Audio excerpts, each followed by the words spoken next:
नमस्कार। आइए बात करते हैं, यदि कोई ग्रह नीच की राशि में स्थित होता है तो उसके क्या दुष्प्रभाव देखने को मिलते हैं जीवन में। हर ग्रह के नीच पर होने पर अलग अलग प्रभाव मिलते हैं, क्योंकि हर ग्रह के तत्व अलग हैं, हर ग्रह की विशेषताएं अलग हैं और हर ग्रह किसी न किसी चीज़ का कारक माना गया है। तो हम सबसे पहले बात करेंगे सूर्यदेव की। यदि कुंडली में सूर्यदेव आपके नीच राशि यानी तुला राशि में स्थित है, परंतु 10 डिग्री तक है, तो वो नीच राशि के कहलाएंगे। उसके बाद उनका नीच भंग हो जाता है। तो यदि तुला राशि में आपके सूर्यदेव हैं तो क्या क्या प्रॉब्लम्स आपकी लाइफ में आती हैं वो बताएंगे। सूर्य को सबसे ज़्यादा तो आत्मा का कारक कहा गया है, यानी आत्मकारक ग्रह है ये। तो ऐसे लोगों की आत्मसम्मान और आत्मविश्वास दो चीज़ों से हम इसे जोड़ते हैं। आत्मसम्मान वो कि व्यक्ति का सम्मान बार बार जा रहा है, जॉब कर रहा है तो वो कितना भी अच्छा काम क्यों ना कर रहा हो, कोई ना कोई उसका तिरस्कार करके चला जाता है, या कुछ ना कुछ उससे गलती भी हो जाती है जिसकी वजह से उसको मतलब उसका सम्मान जो है बार बार खो जाता है, या कोई ना कोई उसकी इंसल्ट करके चला जाता है, चाहे बॉस कर रहा हो चाहे कोई भी कर रहा हो। घर में भी उसका कुछ ना कुछ आत्मसम्मान पर ठेस लगती ही रहेगी।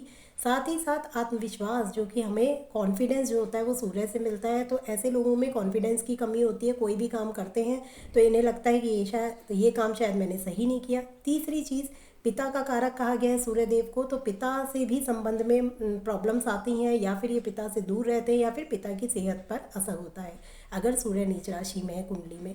चौथा, आपका सरकारी काम विलंब होता रहेगा, यानी कोई ना कोई अड़चनें आती रहेंगी। यदि सरकार से कोई काम होना है तो उसमें बाधाएं, परेशानियां सब कुछ आने लग जाएंगी, या कहीं ना कहीं आप कोर्ट कचहरी के केसेस में फंसने लग जाएंगे। तो इस तरीके के सूर्य के नीच राशि में होने पर होता है।